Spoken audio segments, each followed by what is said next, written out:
Notre communication s'intitule Art Put. Maintenant, nous sommes tout à fait éclairés sur la signification, l'origine et la manière dont il faut comprendre ce terme. Art Put, construction d'une esthétique politique. Et vous allez brosser le tableau des représentations artistiques et performances modernes par des travailleuses et travailleurs du sexe, par eux et par elles-mêmes. Ainsi, vous explorerez les liens entre la création artistique autoréférentielle, sa médiatisation et la politisation des travailleuses et travailleurs du sexe. On a hâte, grande hâte, de vous entendre. Vous avez la parole. Merci pour cette belle introduction et présentation. Et puis, merci infiniment pour l'organisation de ce colloque. Merci à Raphaël. Et puis, voilà, j'embrasse très fort mes amis qui sont dans la salle, Cybèle, Amar, Thierry, Lucas.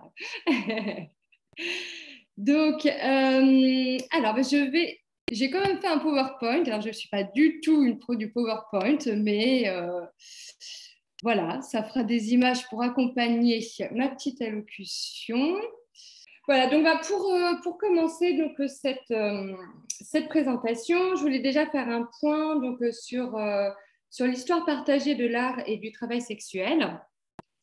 Donc, l'art et le travail sexuel partagent une histoire commune de longue date, de l'usage de la prostitution par les artistes pour pouvoir survivre à des conditions économiques précaires, aux figures de prostituées qui n'en finissent pas d'inspirer les créateurs de toute discipline. Les combinaisons sont multiples.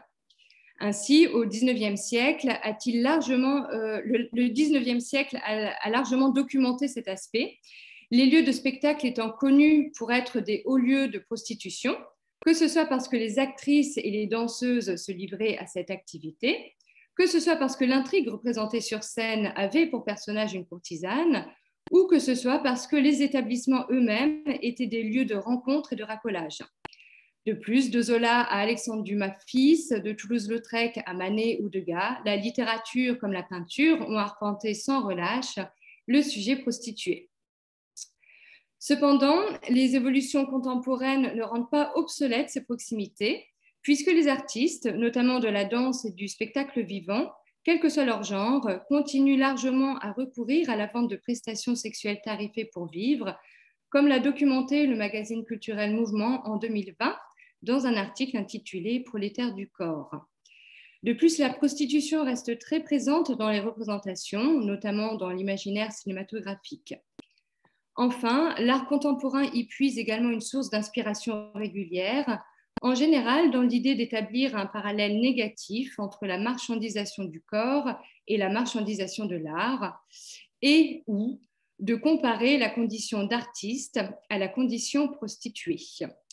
C'est ce qui anime, par exemple, Andrea Fraser pour sa vidéo-performance Untitled en 2003, Orlan dans son célèbre Le baiser de l'artiste en 1977, ou encore Marina Abramovic en 1975 avec Role Exchange, pour ne citer que quelques noms très connus.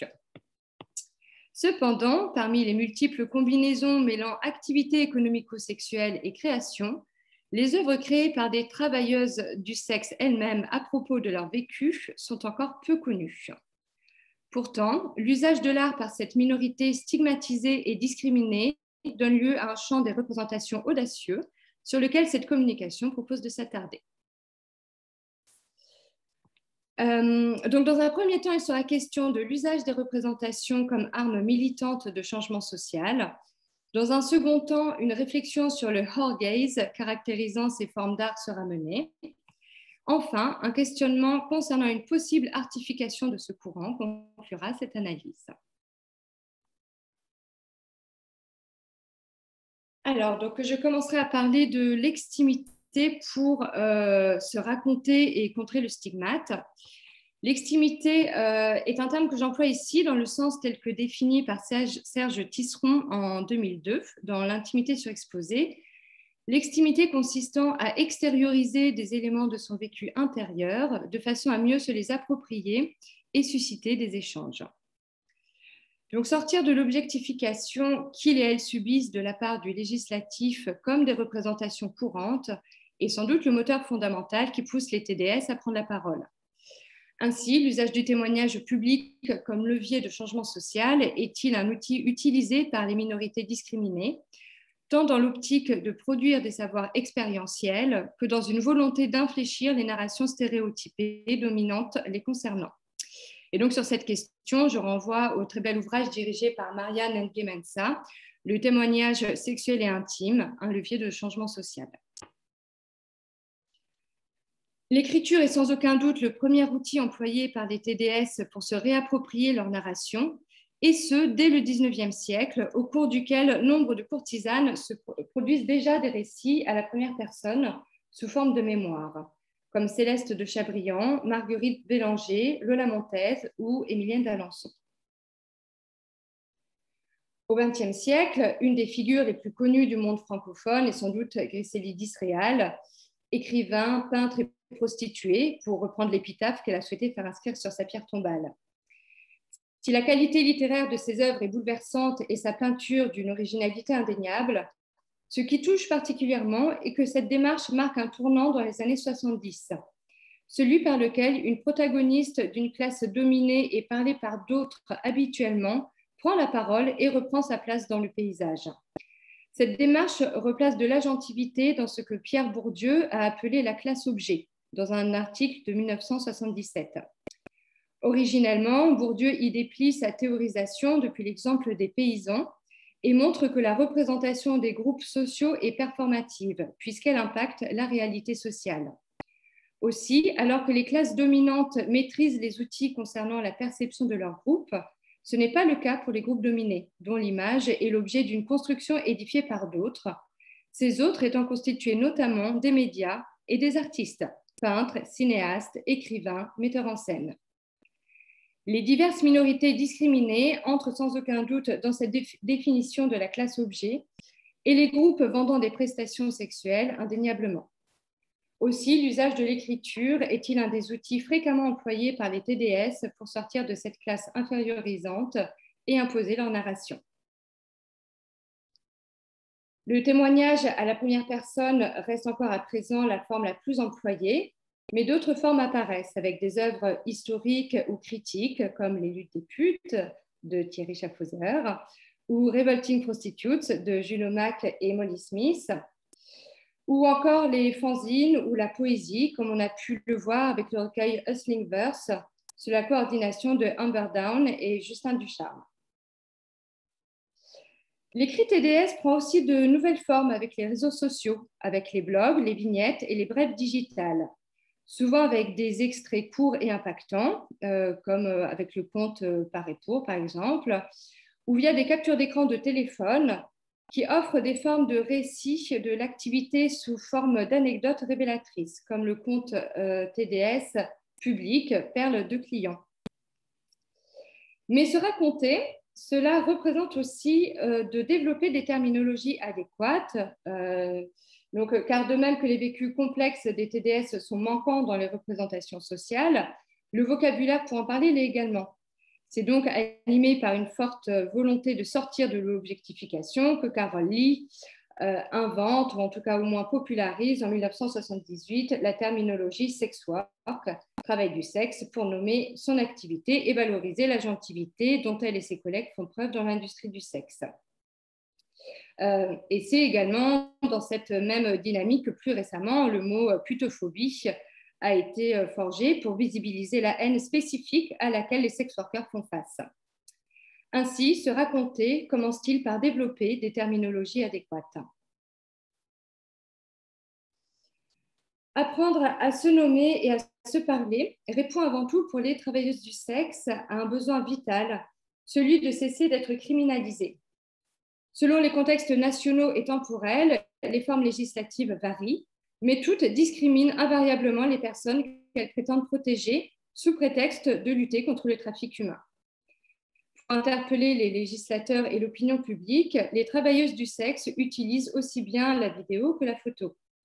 Ce dernier médium est largement déployé pour interpeller, comme chez le collectif Chez Stella au Canada, qui réalise régulièrement des campagnes visuelles engagées, ou dans l'important travail mené par les travailleuses du sexe d'Afrique du Sud, qui a abouti à l'exposition I Am What I Am en 2018.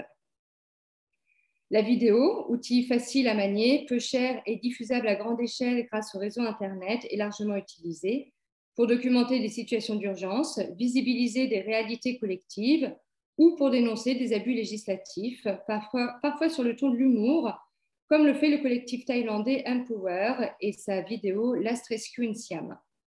Mais plus souvent, c'est sous l'angle documentaire, comme dans Live Nude Girls Unit de Julia Kerry et Vicky Fernery, qui documente la grève des travailleuses du sexe exerçant en pipe show et leur lutte pour l'accès à la syndicalisation et l'autogestion. Ou le documentaire d'Aspuch, donc sur une marque de vêtements qui a été créée par des travailleuses du sexe à Sao Paulo. Une autre façon qu'adoptent les travailleuses du sexe pour faire entendre leur voix face aux violences physiques comme législatives subies est le happening dans l'espace public.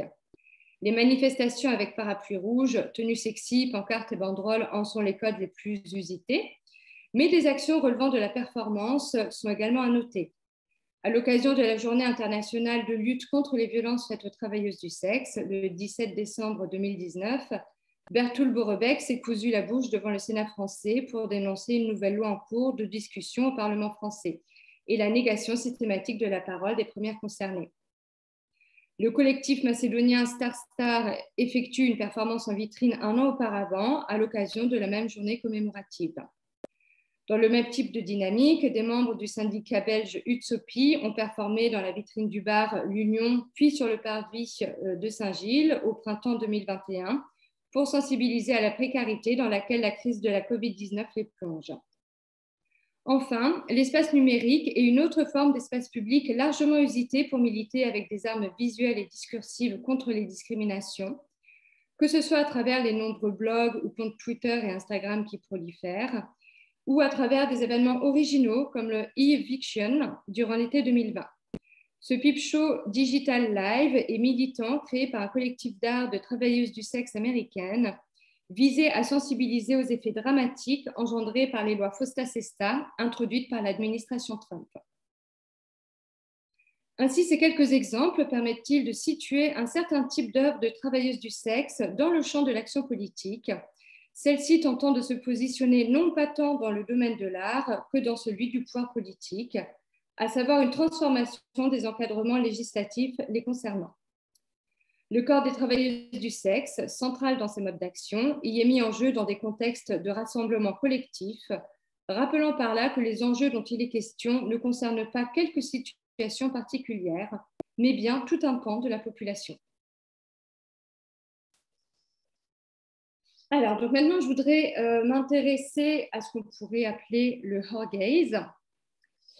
Donc, si le développement précédent s'attarde sur les dynamiques frontalement militantes de certaines représentations TDS, cette seconde partie s'intéresse à l'usage de l'art pour subvertir les imaginaires et comme pouvoir émancipateur. De plus, les principes qui sous-tendent les représentations artistiques des travailleuses du sexe via une forme de gaze spécifique seront dépliés. Pour rappel, la notion de gaze renvoie à la façon dont une culture visuelle renvoie à une perspective de vision spécifique. Cette notion ayant été popularisée notamment en 1975 avec le concept de male gaze développé par Laura Mulvey. Théorisée par la féministe noire Bell Hooks, l'oppositional gaze renvoie à la façon dont les personnes noires ont utilisé un regard d'opposition face au suprémacisme blanc, ainsi qu'à l'émergence d'un cinéma noir indépendant pour contrer les représentations cinématographiques racistes qui étaient faites d'eux. Dans le même ordre d'idées, le hot gaze, littéralement le regard pute, est théorisé par Pidgey Star et Sonica Francis, deux sex-workeuses américaines. Celui-ci est présenté comme luttant contre la putophobie et le stigmate pute présent dans les représentations dominantes qui montrent systématiquement les travailleuses du sexe comme des sujets passifs et victimes. En prenant elles-mêmes la caméra, les TDS se réapproprient l'espace et les narrations et effectuent un acte révolutionnaire en opposant au male gaze et au regard moralisateur féministe qui les cantonne habituellement au parcours d'exploitation sexuelle, des images de leur vécu et de leur communauté qui rendent hors sujet ces narrations systématiques. En réponse, les travailleuses du sexe se représentent comme des sujets pensants, actifs, faisant des choix et élaborant des stratégies d'action dans des situations complexes et diversifiées. Les films adoptant un hard gaze se diversifient ces dernières années, mais deux d'entre eux sont particulièrement emblématiques de ces regards comme lieu de résistance. Horizon Films de Juliana Piccillo est un documentaire compilant une multitude d'extraits de films de cinéma montrant des personnages de sex workers avec des entretiens menés avec des travailleuses du sexe exerçant dans diverses spécificités du métier. Les analyses critiques et émotionnelles livrées exposent de quelle façon la réception des stéréotypes représentés impacte directement la vie des personnes réelles. L'artiste TDS Juniper Fleming, quant à elle, pousse ce constat critique encore plus loin dans sa vidéo Predatory Prostitute, dans laquelle elle met en rapport le traitement médiatique porté sur la prostituée serial killer Aileen Wuornos avec la consommation de cette histoire par Hollywood via le film Monster, pour lequel Charlize Theron, incarnant le rôle titre, recevra un Oscar pour avoir su si brillamment sans les dire. Elle met également en comparaison la façon humiliante et putophobe avec laquelle l'histoire d'Aileen Wuornos a été traitée, avec l'indifférence qui perdura pendant 20 ans face au serial killer Gary Ridgway, qui s'attaquait exclusivement au TDS et en a assassiné plus d'une 60aine.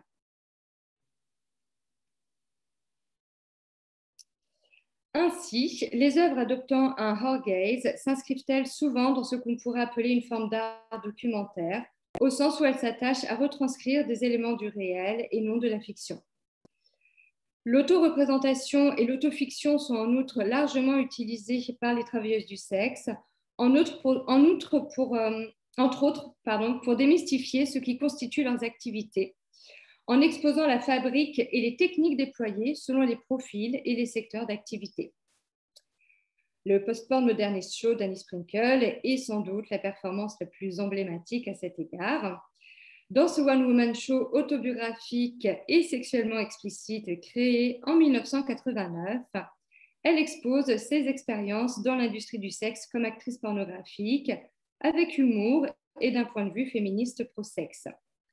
Elle y dramatise notamment le rapport au vagin dans sa performance Public Cervix Announcement, au cours de laquelle elle invite le public à venir regarder à la lampe de poche le col de son utérus à l'aide d'un spéculum. Et en 2009, la chorégraphe contemporaine française Gaëlle Bourges, ancienne travailleuse du sexe, adopte le même type de dynamique en décortiquant et en montrant techniquement les savoir-faire excitatoires qu'elle-même et ses amis ont acquis pendant plusieurs années dans un théâtre érotique parisien, dans un spectacle nommé « Je baise les yeux ». De plus, de nombreuses performances queer, formes courtes mettant en récit des vécus personnels de travail sexuel, entre autres depuis des perspectives d'hommes et de femmes transgenres, ou relatant des trajectoires de migration se développent. On peut citer par exemple Kay Garnelin, Maria Bassoura, Liad Hussein Kantorowicz, Corey Brown et Juan Florian, Amar Protesta, qui vous a parlé tout à l'heure, etc. Donc, ce ne sont que quelques exemples. Ici encore, on peut relever que le corps des TDS est le premier support de création de performance et on y retrouve souvent les mêmes caractéristiques. Donc, on ne trouve pas de discours généraux, mais bien des éléments reliés à l'expérience personnelle, une volonté de montrer la fabrique technique du sex work, la mécanique et des formes d'habitus professionnels, et ce faisant d'aplatir le sexuel, de retirer la charge excitatoire et sensationnelle accolée au travail du sexe, pour en faire une forme de routine technique et stériliser dans le même temps la charge sordide qui est projetée sur le TDS. Pour finir, relevons que les œuvres d'art pute sont souvent des œuvres citationnelles, donc soit en référence, soit en distinction par rapport à l'histoire de l'art. Par exemple, la série de photographies peintes à la main Reclamation and Dissettlement de Juniper Fleming, dont je parlais plus haut. Dans cette série, elle met en scène d'autres travailleuses du sexe dans des tableaux emblématiques de l'histoire de l'art occidental peints par des hommes. Donc, comme ici à l'écran, donc La Vénus d'Urbino de Titien est donc remis en scène par Juniper avec Sadie Lune, une travailleuse du sexe et actrice porno, activiste très connue dans nos milieux. On peut aussi trouver des références à d'autres éléments de la culture TDS, comme l'œuvre vidéo de l'artiste Maya Isofuki, Pute et peintre, qui renvoie aussi bien à l'épitaphe de Griselidis Réal que je citais plus haut, donc qui a fait inscrire prostituée, pute et peintre, prostituée, écrivain et peintre, pardon, sur sa pierre tombale, qu'à l'épisode de l'émission Striptease intitulée Pute et peintre, qui suit Dolly, une travailleuse du sexe belge travaillant en vitrine et peignant des grands formats entre deux clients. Et bien sûr, donc, on y a beaucoup de références aux clichés et aux faits médiatiques, aux politiques dans les constructions de représentations d'art pute. Donc, ce bref parcours dans une série d'œuvres adoptant délibérément un hard gaze expose la façon dont les pratiques artistiques sont utilisées par les TDS comme outil de compréhension de leur pratique du travail sexuel et comme arme de subversion face aux stéréotypes les concernant. De plus, comme évoqué en introduction de ce travail, le monde de l'art étant en partie responsable de la création et de la véhiculation de représentations stigmatisantes des sex workers, les œuvres réalisées par les TDS visent à imposer les images manquantes de leurs existences, tant dans les sphères artistiques que dans le monde social et politique.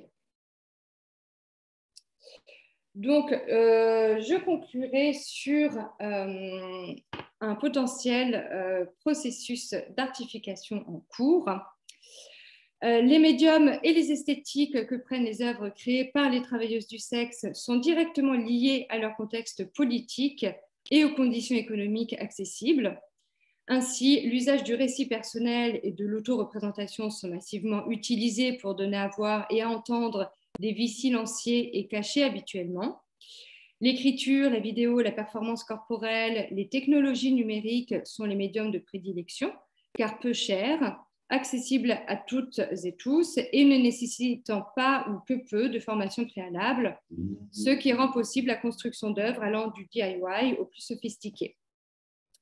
Relevons aussi que les législations criminalisant le travail sexuel le sont au prétexte qu'il n'existerait pas de travail consenti dans ce secteur, qu'il n'existerait que des cas de trafic humain et que, dans ces logiques, le travail du sexe n'est pas reconnu comme un travail. C'est donc souvent un miroir inversé que les représentations faites par des travailleuses du sexe se construisent en réponse directe aux adversaires politiques et en opposition aux visions féministes abolitionnistes. Aussi, les subcultures TDS s'attachent-elles presque systématiquement à mettre au cœur de leur discours l'émancipation et l'autonomie que leur apporte leur activité, à se positionner comme féministes et à mettre en valeur les techniques et savoir-faire nécessaires pour exercer les activités qu'elles présentent comme plus complexes que ce qui est véhiculé socialement. Dès lors, c'est avec curiosité et impatience que nous attendons des contextes sociaux et politiques inclusifs des travailleuses du sexe, car il sera alors passionnant de voir les nouvelles formes que prendront les récits et les œuvres TDS de l'art pute du futur. Enfin, l'apparition de festivals artistiques sur le travail sexuel, comme le Sex Worker Film and Art Festival de San Francisco ou le SNAP, sur lequel j'ai travaillé en 2018 à Paris et bientôt en 2022 à Bruxelles. Des expositions comme Objects of Desire ou le projet collectif Decriminalize the Futures indiquent qu'un processus d'artification est peut-être en cours. L'artification, concept développé par Roberta Shapiro, est présenté comme un processus par lequel des membres de groupes dominés et marginalisés accèdent à une nouvelle dignité sociale par la voie de l'art. À sa suite, nous pouvons postuler que les travailleuses du sexe s'emploient à s'imposer socialement par la voie de l'art, tout en luttant pour imposer leur propre représentation et éthique de fabrication dans les sphères médiatiques et institutionnelles. Ainsi, le principe « Nothing about us without us » donc rien à propos de nous sans nous, et fondateur des militances TDS, demandant que les personnes concernées soient impliquées dans les processus de décision les concernant, que ce soit pour l'écriture d'une loi ou que ce soit dans le cadre d'un projet artistique portant sur le travail du sexe. À l'image des artistes qui se sont longtemps battus et le font encore pour une reconnaissance de leur profession et d'un statut approprié, les travailleuses du sexe doivent multiplier les instances de reconnaissance pour faire entrer leurs activités et leurs représentations dans le champ du légitime. Ce chemin est encore plus ardu pour les artistes TDS, entre autres parce que nombre d'entre elles et eux utilisent la nudité et la pornographie pour se représenter, et que ces formes viennent ainsi directement mettre en tension la distinction toujours à l'œuvre, bien que fumeuse, sur laquelle repose l'institution artistique. L'art ne pourrait être pornographique, de même que la pornographie ne saurait être de l'art. Et dans cette logique, les créateurs et créatrices TDS ne pourraient être réellement des artistes. Mais sur ce chemin de croix, se nommer et déjà imposer son existence. Ainsi, presque 50 ans après l'invention du mot sex work, l'appellation art pute fait-elle son apparition et se popularise-t-elle pour désigner les sous-cultures artistiques TDS. Et merci beaucoup.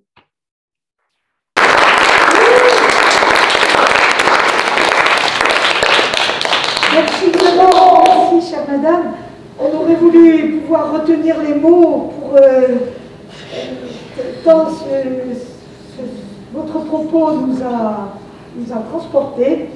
Moi je retiens entre autres, j'ai vu les travailleuses du sexe sont des sujets pensants, actifs, faisant des choix, élaborant des stratégies dans des situations complexes et diversifiées. Et quel challenge, quelle audace et quelle belle aventure que de vouloir, à travers l'art, permettre aux travailleuses et travailleurs du sexe de se représenter et de s'imposer socialement. Merci. Bravo, merci.